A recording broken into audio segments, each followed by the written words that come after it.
저는 할머니랑 아빠가 병이 빨리 낫는 거예요. 왜냐면 할머니랑 아빠 빨리 나으면 모든 식구들 같이 얼음썰매장 가고 싶어요.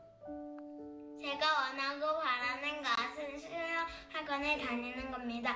수영학원에 다니면 수영을 맨날 할 수 있기 때문입니다. 제 소망은 매일매일 새벽 예배를 가는 것입니다.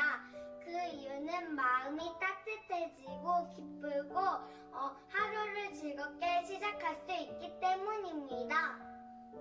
저는 조던 운동화를 갖고 싶습니다. 왜냐하면 조던 운동화를 신으면 더 빨리 갈 수 있을 것 같기 때문입니다. 제가 요즘 바라고 소망하는 것은 코로나가 종식되는 것인데요. 그 이유는 2020년부터 지금까지 마스크를 써서 지겹기도 하고 또 마스크 없이 생활을 하고 싶기 때문입니다. 저의 소원은 공부를 열심히 해서 좋은 성적을 받는 것입니다. 왜냐하면 지금까지는 시험이 없어서 저의 학력을 드러낼 일이 없었는데 이제는 시험이 생겨서 다른 사람들이 나를 판단할까봐 두렵기 때문입니다. 제가 가장 바라고 소망하는 것은 부지런한 사람이 되는 것입니다. 방학을 하고 많이 게을러지고 또 해야 할 일을 미루는 습관 때문에 공부도 신앙생활도 게을러졌기 때문입니다. 제 소망은 좋은 동역자를 만나는 것입니다. 앞으로 새로운 곳에 가서 새로운 사람들을 많이 만날 텐데 그곳에서 좋은 믿음의 동역자와 함께하는 대학 생활을 하고 싶습니다. 올 한 해 제가 원하는 것은 사랑하는 사람들과 더 많은 추억을 쌓는 것입니다. 올해는 보다 주변에 있는 사람들에게 집중하며 더 예쁜 추억들과 또 행복을 쌓을 수 있는 한 해가 되고 싶습니다. 제가 가장 원하는 것은 유학 생활을 잘 마치고 건강하게 집으로 돌아가는 것입니다. 왜냐하면 가족들이 굉장히 보고 싶기 때문입니다. 저의 소망은 저희 가정이 하나님의 기쁨이 되는 가정이 되는 것입니다. 저와 남편과 아이들이 하나님을 인격적으로 만나서 함께 믿음을 키워나갔으면 좋겠고 저희 가정에 하나님의 은혜와 감사와 기쁨이 차고 넘쳤으면 좋겠습니다. 저희 예쁜 딸과 함께 같은 곳에서 예배드리고 같은 말씀을 들으며 같이 찬양하기를 간절히 원하고 바라고 소망합니다. 제가 바라는 건 마스크를 벗고 가족들과 좀 편안하게 여행을 한 3박 4일 정도 갔으면 좋겠습니다. 작년하고 재작년에는 그럴 기회가 없어서 올해는 마스크도 벗고 좀 편안하고 자유로운 여행을 가족들과 함께 갔으면 좋겠습니다. 제가 가장 소망하는 것은 몸과 마음 그리고 신앙의 건강입니다. 그 이유는 건강이 없으면 아무것도 할 수 없기 때문입니다. 전도대장의 역할에 올인하여 대시양의 열매를 맺고 싶습니다. 지금 하고 있는 프로축구 팀 아나운서 일을 올해도록 하고 싶습니다. 일이면서 저에게 보람과 즐거움을 주는 놀이이기도 해서 그런 거거든요. 또 제가 일하는 동안에 주변의 많은 분들에게 문화 향유의 기회를 드렸으면 하는 바람이 있습니다. 제가 바라는 것은 사명을 감당하는 것입니다. 당면한 이 나라의 정세입니다. 나라가 안정되고 평안할 때에 하나님의 지상 명령인 땅끝까지의 증인의 사명을 극대화할 수 있기 때문입니다. 네, 영상을 쭉 보셨는데 우리 어린 아이들부터 우리 어르신들까지 이런 내가 고대하는 것 무엇인가 이렇게 나눠주셨습니다. 이걸 보면서 야 너는 무슨 운동하냐 절대 여러분들 그렇게 애들 비교하면서 이야기하시면 안 됩니다. 보니까 동호 엄마 아빠가 영상 보면서 제일 당황해하는 것 같은데 아이들은 순수하니까 이렇게 자기 이제 하고 싶은 이야기를 마음껏 이야기하잖아요. 그래서 애들은 비교하면 안 되고 그 자체를 우리가 잘 이렇게 인정해주고 바라보는 것이 훨씬 더 중요하죠. 중요한 것은 우리 어린아이나 우리 어르신이나 모두에게 다 고대하고 소망하는 것이 다 있다는 것입니다. 구약의 이스라엘 백성들이 그토록 갈망하고 소망했던 것, 그 중에 대표적인 것 하나를 꼽으라면 성령의 임재, 성령의 역사였습니다. 요엘서 2장 28절 말씀처럼 내가 내 영을 만민에게 부어주리니, 이 말씀이 그들에게 실천되길 그들은 그렇게 갈망하고 소망하지 않을 수 없었습니다. 왜냐하면 구약에는 지금처럼 성령의 충만 이런 개념도 없었고 성령께서 온 회중 가운데 무리 가운데 임재하고 역사하는 것이 매우 드문 일이었기 때문에 그렇습니다. 구약의 성도들은 성령을 고대했죠. 예수님께서 승천하시면서 이 제자들에게 말씀하셨습니다. 너희는 예루살렘을 떠나지 말고 기다려라. 보혜사 성령께서 오실 것이다. 성령을 받으라. 그렇게 말씀하셨죠. 지금 120명의 이 제자들이 기다리고 있었던 성령, 구약의 성도들이 그토록 고대하였던 성령께서 오늘 말씀에 임재하는 그 내용이 등장을 하고 있습니다. 오늘 말씀에서 우리가 첫 번째로 볼 것은 무엇이냐면 이 성령께서 강림한 시점, 시간입니다. 첫 번째로 보게 되면 언제 강림하셨냐면 오순절이라고 나와 있습니다. 성령이 다른 날이 아닌 오순절에 강림했다. 이것은 매우 중요한 내용입니다. 이 오순절이 헬라어로 펜테코스토스라는 단어인데 50번째 되는 날이다 이것입니다. 오순절 앞선 절기가 6월절인데 6월절이 끝나고 50번째 되는 날이 바로 이 오순절입니다. 이 오순절 말고 또 동의어 다른 말이 77절이 있습니다. 7 곱하기 7, 49. 49일이 지난 다음 날에서 77절이라고 하죠. 또 동의어가 맥추절이 있습니다. 맥추절은 미래 첫 수확을 드린 날입니다. 제가 예전 맥주감사절 때 한번 언급한 적이 있는데 우리나라 맥추절 번역은 오역이다라고 제가 이야기를 했습니다. 이미 이들은 보리 추수를 끝낸 상태이고요. 미래의 추수를 기다린 날인데 아마 우리나라 정서상 밀이었고 보리가 많으니까 그렇게 번역을 한 것 같습니다. 이 오순절날 성령께서 이렇게 임하셨는데 그러면 왜 성령께서 다른 날이 아닌 다른 절기가 아닌 오순절날 임하였는가? 이게 매우 중요합니다. 그걸 좀 우리가 이해하기 위해서 앞선 절기 6월절과 관련성, 연관성을 좀 우리가 살필 필요가 있는데요. 이 6월절이 어떠한 절기입니까? 이스라엘 3대 절기 가운데 이스라엘 백성들이 이 애굽에서 노예 생활 종살이 할 때 하나님께서 출애굽시켜 주시잖아요. 그때 10가지 재앙을 내리는데 마지막에 10번째 재앙, 장자의 죽음입니다. 모든 첫 번째는 다 죽어요. 그런데 그때 히브리 사람들, 이스라엘 사람들 집에는 문지방에 어린 양의 피를 발라놓습니다. 그래서 죽음의 천사가 내려와서 그 피가 있는 집은 건너뛰죠. 패스 오버, 건너뛰었다 해서 유월이라고 해서 유월절이라고 부르게 됩니다. 이게 지금 우리에게 상징하는 바가 있습니다. 6월절이 우리에게 상징하는 영적인 의미는 무엇이냐면 6월절의 어린 양의 피는 예수 그리스도 보혈의 피를 이야기합니다. 예수 그리스도의 보혈의 피로 말미암아 우리의 모든 죄가 다 사해졌고 우리는 죽음을 피하게 되었다는 것입니다. 이게 6월절이고요. 그 다음에 오순절의 영적인 의미는 어떤 의미냐면 예수님이 십자가에 못 박아 죽으셨잖아요. 이제 부활을 이야기합니다. 오순절의 영적인 의미는 부활이고 승리를 이야기하는 거예요. 여러분 우리가 부활절날 어떻게 드립니까? 우울하게 드립니까? 고난주간은 조금 마음이 잔잔하고 차분하지만 부활절이 되게 되면 찬양부터가 웅장하고 아주 힘있는 그런 승리의 찬양을 부리죠. 왜요? 예수 그리스도께서 사망 권세를 깨고 부활하셨기 때문에 이게 승리잖아요. 그래서 이 오순절은요 승리의 날이고 축제의 날이고 기쁨의 날입니다. 특별히 이 이스라엘 백성들 추수의 날이었는데 이제 영적으로 추수하고 거두는 날이었기 때문에 그들에게 기쁨과 환희가 넘쳤던 것이 바로 이 오순절이라는 것입니다. 성령께서 다른 날에 오시지 않고 오순절날 승리로, 오순절날 우리에게 추수로, 오순절날 우리에게 환희와 기쁨으로 오셨다는 것입니다. 구약 백성들이 그렇게 갈망하고 소망했던 이 오순절, 그날 성령께서 오시게 된 것입니다. 신기한 것은 예수님이 부활하신 날, 예수님이 언제 부활하셨습니까? 일요일 날, 썬데이, 우리 주일날 부활하셨죠. 오순절 성령 강림 역시 주일날, 일요일날 강림하시게 된 것입니다. 따라서 우리가 구약의 백성들처럼 토요일날 예배 드리지 않고 이렇게 주일날 모여서 예배 드린 이유는 이날이 부활절이고 이날이 바로 성령 강림일이기 때문에 그렇다는 것입니다. 오늘 말씀을 조금 더 우리가 구체적으로 보게 되면 신기한 것은요, 이 성령께서 강림하신 시간이 적혀져 있습니다. 2장 15절에 보니까 때가 제3신은요 우리로 바꿔서 이야기하면 9시를 이야기합니다. 오순절 성령께서 언제 강림하셨냐면 주일날 오전 9시에 강림을 하신 거예요.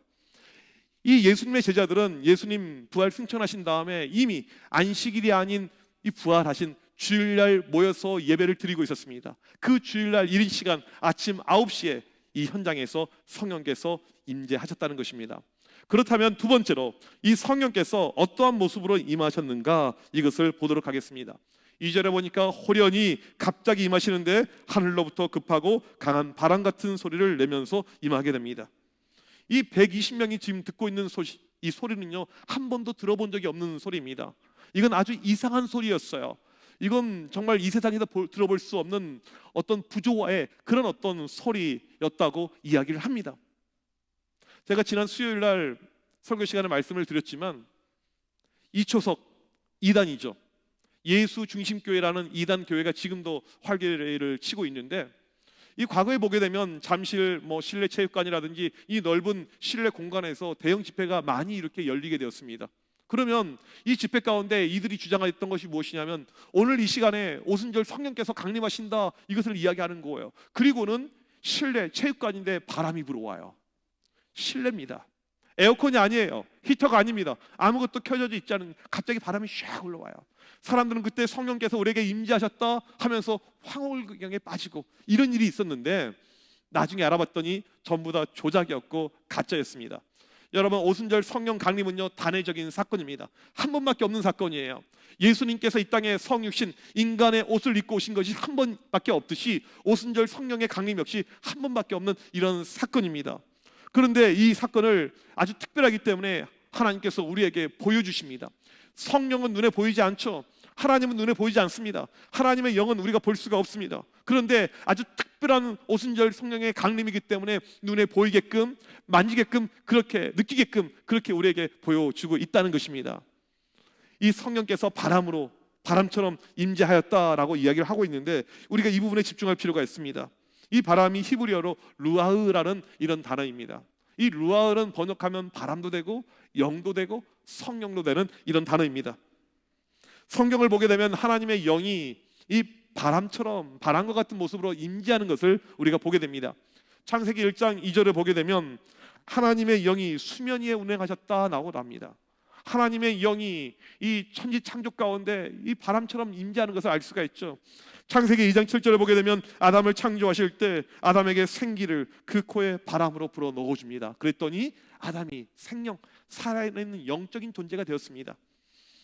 에스겔 37장에 보게 되면 에스겔이 환상을 보게 됩니다.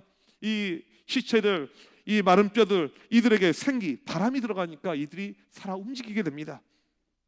요한복음 3장 8절에서 예수님과 니고데모의 대화에서 예수님께서 니고데모에게 이렇게 말씀하십니다. 바람이 임의로 불매. 바람 우리가 어떻게 모르잖아요. 느껴지잖아요. 바람이 임의로 불래. 성령으로 난 사람도 다 그러하니라.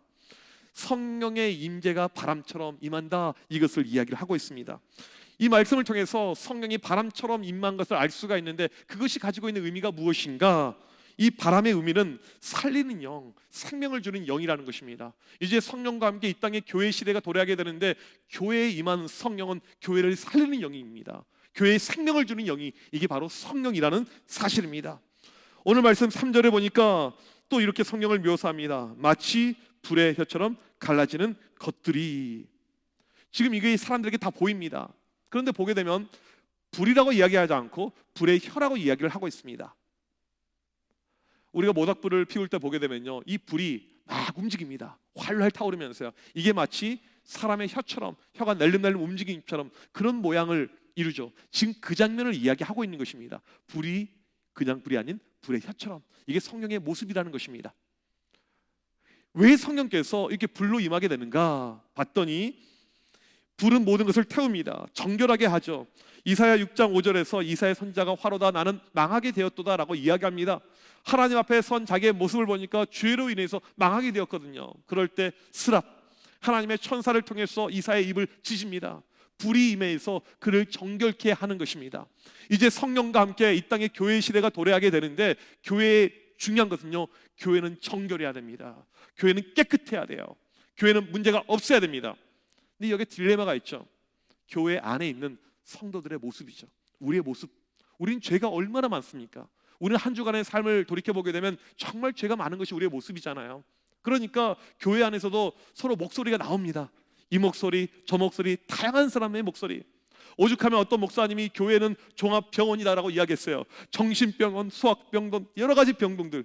그만큼 우리의 연약함이, 부족함이 있다는 것입니다.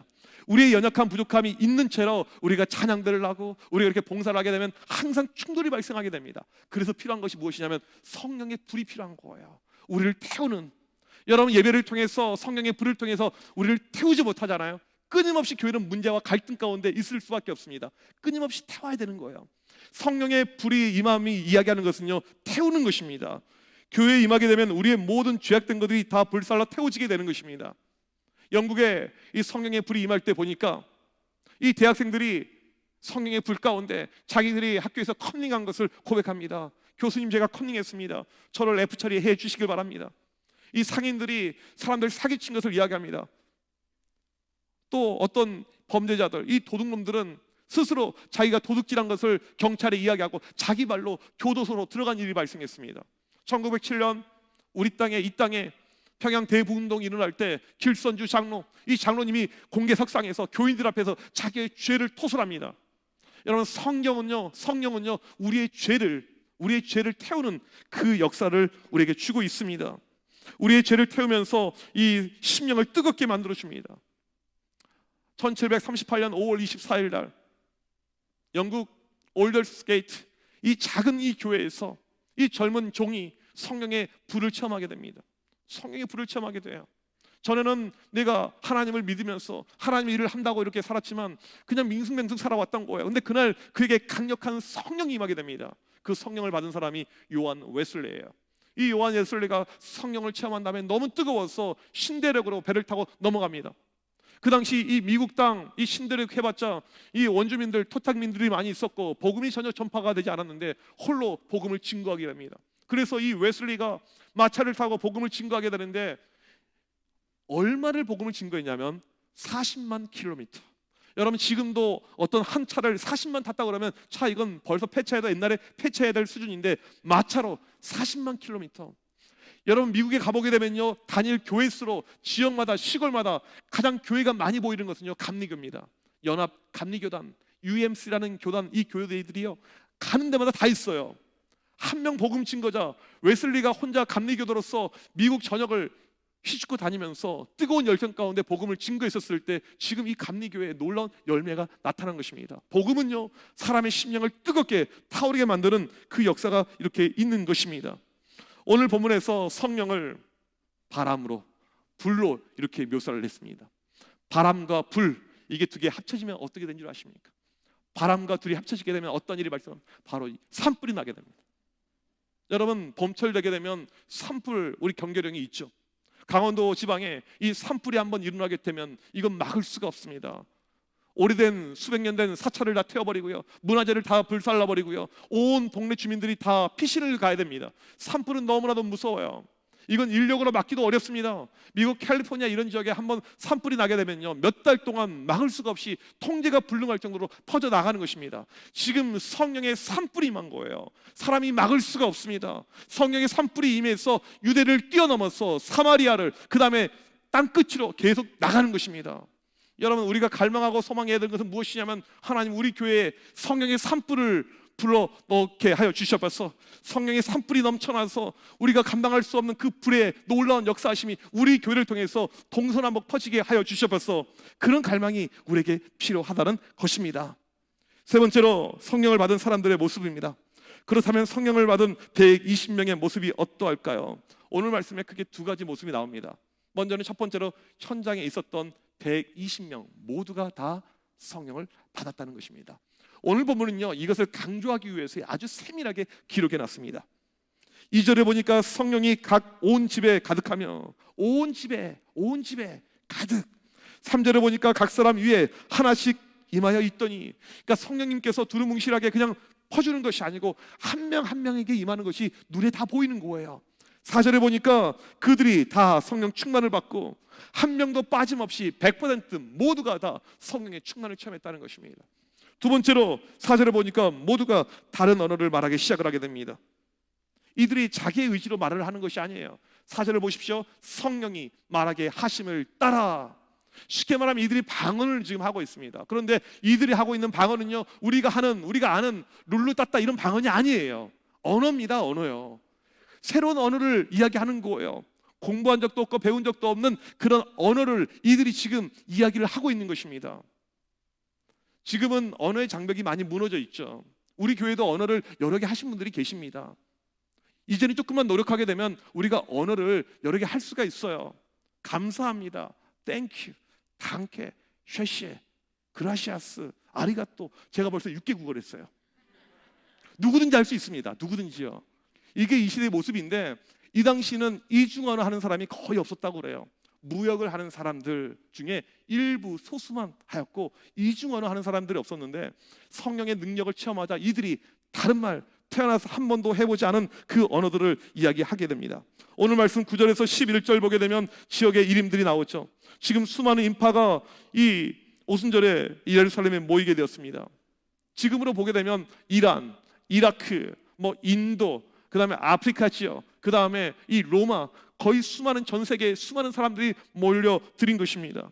이들에게 의사소통이 될 수 있는 방법이 없어요. 사도들이 아무리 말씀을 증거하더라도 언어가 다르기 때문에 이들에게 들어갈 수가 없는데 지금 이들이 그들의 언어를 이야기하고 있습니다.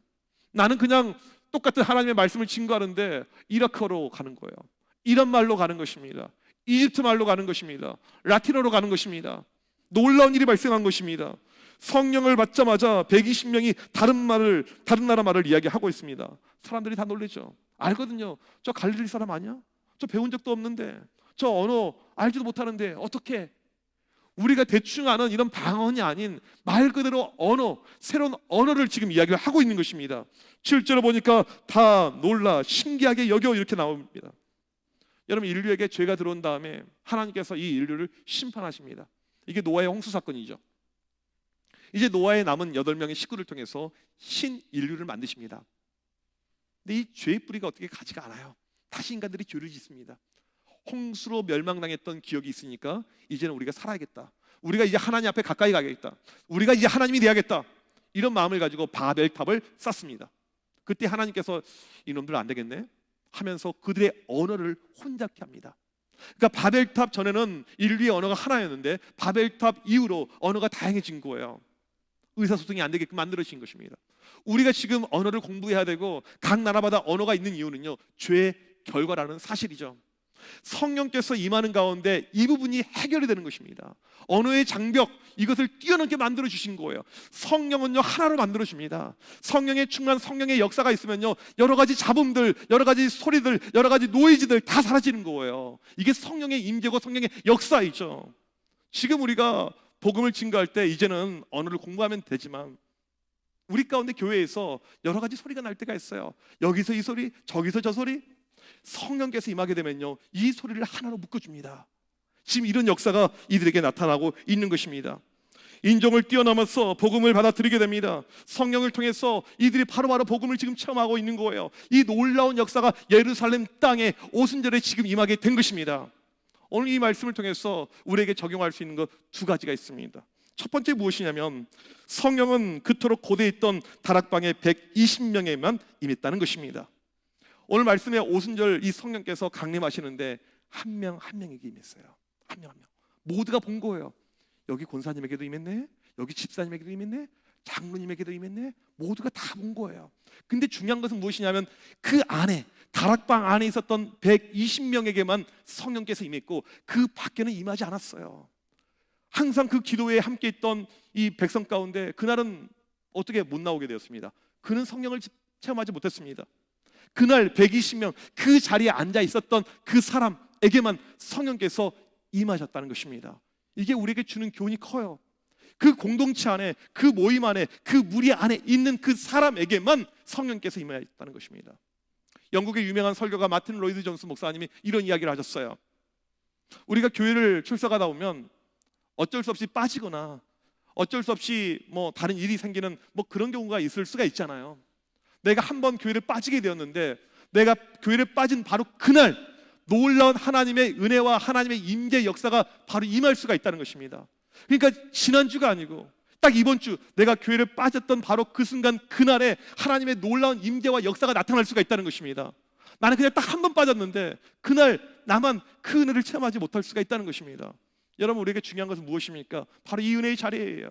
예배의 자리입니다. 말씀의 자리입니다. 성령께서 매 순간 임재할 수도 있지만 하나님의 한량없는 은혜가 내가 빠진 그날 임할 수가 있어요. 1995년 1월 22일 미국 코기니 에비뉴 침례교회에서 성령의 놀라운 임재 역사가 임하게 됩니다. 여러분 성령의 임재가 나타나게 되면요 다른 일이 발생하는 것이 아니에요. 모두가 통곡하고 자복하고 회개하게 됩니다. 성령은 회개의 영이에요. 우리의 죄를 드러나게 합니다. 여러분 교회에서 왜 우리가 항상 갈등이 있습니까? 나는 괜찮고 너는 문제다. 항상 이거잖아요. 근데 성령께서 임하게 되면요 내가 문제인 거예요. 목사가 문제구나. 우리 교회 목사가 문제가 제일 많다. 아멘. 네, 정말 성령께서 임하게 되면 그런 마음이 드는 거예요. 우리 교회 장로님들이 문제가 제일 많다. 권사님들이 문제가 제일 많다. 집사님들이 제일 문제가 많다. 성령은요 회개의 영입니다. 나를 절대로 드러낼 수가 없어요. 나를 낮추게 하고요, 나를 겸손케 하고요, 무릎으로 가게 합니다. 그날 예배가 끝났는데 사람들이 집을 갈 수가 없어요. 너무나도 가슴이 뜨겁고 끊임없이 회개하고 또 회개해도 끝이 안 나는 거예요. 그 성령의 역사가요 2주 동안 지속이 됩니다. 그런데 이 성령을요 어른들만 체험한 것이 아니고 아이들, 학생들도 체험한 거예요. 애들이 성령을 받으니까요 애들이 집을 못 가요. 그 성령의 도치가 되어서 그 은혜 가운데 빠져서 애들이 이렇게 있는 것입니다. 그날 성령의 충만을 체험했던 학생 한 명이 이러한 고백을 하게 되었습니다. 저는 닐 암스트롱이 인류 역사상 최초로 달에 상륙했었을 때 그 느낌을 받았습니다. 말로 표현할 수 없었습니다. 내 생애 최고의 순간이었습니다. 저만 이것을 경험한 것이 아니라 함께 예배에 참석한 친구들이 다 경험했습니다. 이 학생은요 자기 삶의 최고의 순간을 경험한 거예요. 성령을 받은 거예요. 자기 삶에 한 번도 그런 불과 같은 성령을 체험한 적이 없는데 그날 예배 가운데, 그런데 모두가 경험한 것이 아니고 그날 예배에 참석한 사람만, 그날 그 자리에 있었던 사람만. 여러분 우리가 사수해야 될 것은요 바로 이 자리입니다. 이 예배의 자리예요. 은혜의 자리입니다. 성령의 자리입니다. 내가 딱 한 번 빠졌는데 그 순간에 성령께서 강력하게 임재한다면 그것만큼 아쉽고 그것만큼 통탄할 일이 어디 있습니까? 여러분 평생에 여러분의 소원이 있다면 다른 소원이 아닌 하나님이 끝까지 이 예배의 자리, 은혜의 자리를 사수하게 하여 주셔서 그런 믿음을 가지길 간절히 소망합니다. 오늘 말씀 두 번째로 우리가 적용할 것은 무엇이냐면 우리가 고대해야 될 것은 성령 시대라는 것입니다. 하나님의 성령이 임재하자 한 명 한 명이 방언을 하기 시작하는데 이 방언은 우리가 하는 기도할 때 하는 그런 소리가 아닌 언어입니다. 언어예요. 말 그대로 완벽한 언어입니다. 사람들이 이렇게 이제 방언을 하고 이 언어를 하게 되는데 왜 이런 일이 발생했는가? 하나님이 급하신 거예요.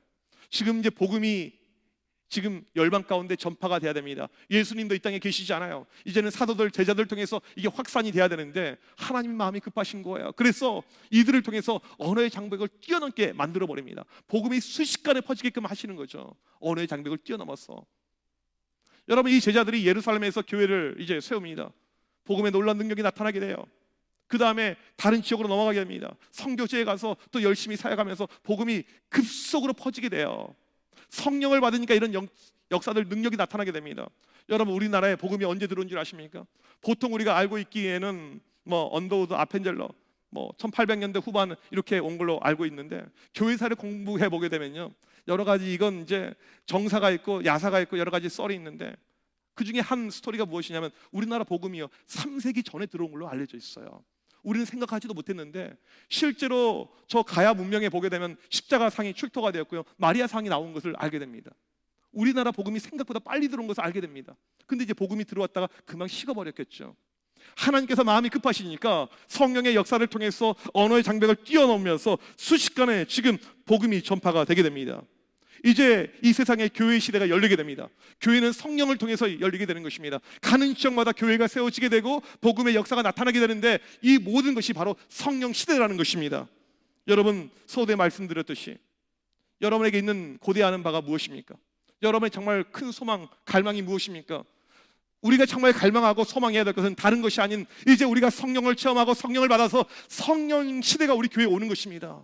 그 전에 교회의 모습이 아닌 성령의 시대, 성령이 불타는 교회, 온 성도들 이 자리에 참석하는 모든 분들이 성령의 충만을 받고 성령의 능력을 받고 나아가는 그 시대가 우리 가운데 오길 우리가 갈망해야 되는 것입니다. 교회는요 성령이 없으면 죽은 거랑 똑같은 거예요. 성령의 역사가 없으면요 그 교회는요 생동력이 없는 교회가 되는 것입니다. 우리 모두가 갈망하고 고대하고 믿음으로 전진해야 될 것은요 하나님 우리 교회에 이제 성령의 시대가 오게 하여 주셔서 우리가 복음의 능력을 받고 복음의 권능을 받고 이제 나아가는 것입니다.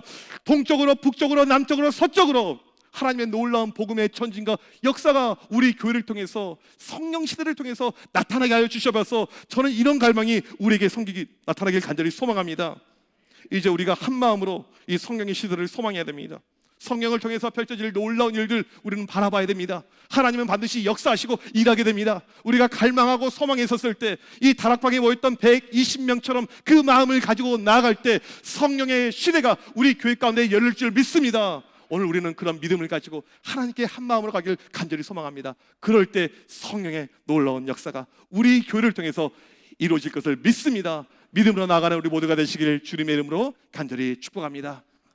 우리 자리에서 다 같이 일어나셔서 같이 우리 찬양할 때요, 성령께서 우리에게 임하시게 되면요, 마음이 상한 것도 고쳐지게 됩니다.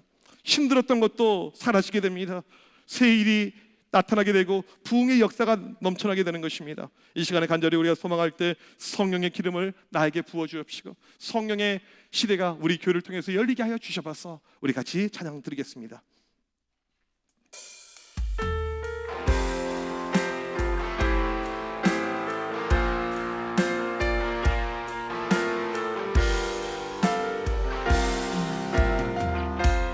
마음이 상한 자를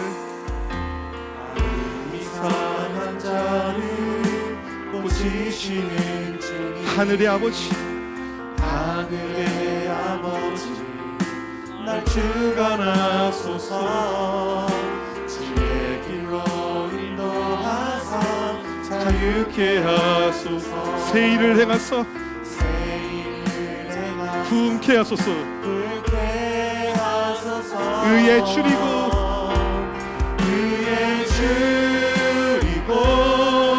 목이 마르니 성령의 기름 부으소서. 의에 줄이고 목이 마르니 내 잔을 채워 주소서. 성령으로 채우사 주목게 하소서. 주의 임재 속에 은혜 알게 하소서. 주 뜻대로 살아가리 세상 끝날까지. 나를 빚으시고 새날 열어주소서. 의에 줄이고 목이 마르니 성령의 기름 부으소서. 의에 줄이고 목이 마르니 내 잔을 채워 주소서. 부흥의 불길 타오르게 하소서. 부흥의 불길 타오르게 하소서. 진리의 말씀 이 땅 새롭게 하소서. 은혜의 강물 흐르게 하소서. 성령의 바람 이제 불어와 주의 영광 가득한 새날 주소서. 오 주님 나라 이 땅에 임하소서. 부흥의 불길 타오르게 하소서. 부흥의 불길 타오르게 하소서. 진리의 말씀 이 땅 새롭게 하소서. 은혜의 강물 흐르게 하소서.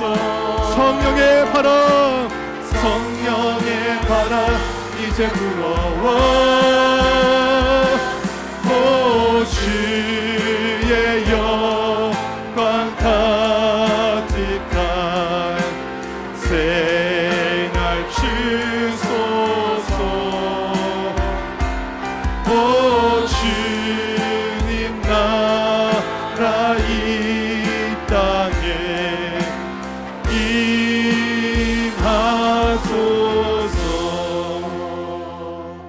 우리 이 시간 한 마음으로 간절히 기도할 때 주님, 이 시간 나에게도 성령을 주시옵소서. 오순절 성령 강림과 같은 역사가 이 자리에 함께 참여하는 주의 모든 백성들 한 분 한 분 가운데 임하여 주시옵소서. 성령을 체험하고 성령 충만을 받고 능력 가운데 주일 감당케 하여 주시옵소서. 우리 교회 하나님 성령의 시대가 오게 하여 주시옵소서. 모든 교인들이 성령의 능력 가운데 하나님의 놀라운 일을 감당하는 역사가 넘쳐나는 귀한 대단되게 하여 주시옵소서. 우리 이 시간 주여 한번 외치고 합심하여 간절히 기도합니다. 주여, 하나님 아버지, 이 시간 간절히 기도할 때 성령을 우리에게 허락하여 주옵소서. 성령의 은혜가, 성령의 역사가 주여 이 시간 우리 가운데 임재하여 주셔서 사모하는 주의 모든 백성들 가운데 나타나게 하여 주셔서 간절히 기도할 때 그 다락방에 모였던 120명의 그 신명들 가운데 임재했던 성령께서 오늘 우리에게 동일하게 역사하여 주시며 나타나게 하여 주셔서 간절히 기도할 때 하나님 성령의 놀라신 능력을 체험케 하여 주셔서 그 권능을 체험케 하여 주셔서 하나님 이제 우리 교회 성령의 시대가 오게 하여 주셔서 성령 따라 전진하고 성령 따라 달려나갈 수 있는 믿음의 재단되게 하여 주셔서 간절히 기도할 때 오늘 또 불꽃 같은 눈동자로 우리를 지켜주시며 우리 가운데 함께하여 주시며 성령의 충만을 경험할 수 있는 우리 모든 시민을 내게 하여 주셔서 오늘 또 우리 교회를 통해서 하나님의 더 크신 일하시고 역사심이 넘쳐나게 하여 주셔서 우리의 생각을 뛰어넘 우리의 시각을 뛰어넘 하나님의 놀라우신 역사심이 성령 가운데 우리 교회에 임하게 하여 주시옵소서. 하나님의 일을 감당할 때 내 힘으로 내 생각으로 감당하는 것이 아니고 성령 가운데 감당케 하여 주시옵소서. 성령의 능력 가운데 감당케 하여 주시옵소서. 성령의 놀라신 능력의 역사, 권능의 역사가 우리 교회에 넘쳐나게 하여 주시옵소서. 간절히 성령의 시대를 열게 하여 주시옵소서. 성령의 시대가 열리게 하여 주시옵소서. 성령의 불을 허락하여 주시옵소서. 바람과 같은 성령이 임재하여 주시옵소서. 하나님의 놀라신 역사신 능력 가운데 달려나갈 수 있는 귀한 모든 주의 백성들 되게 하여 주옵소서. 이 시간에 간절히 사모하는 주의 모든 백성들 기억하여 주옵소서. 오직 성령으로 능력으로 말씀으로 말미암아 승리하고 달려나갈 수 있는 주의 모든 백성들을 수 있도록 하나님 친히 역사하여 주옵시고 주여 일하여 주옵시고 성령이시여 말씀하시고 도와주시옵소서.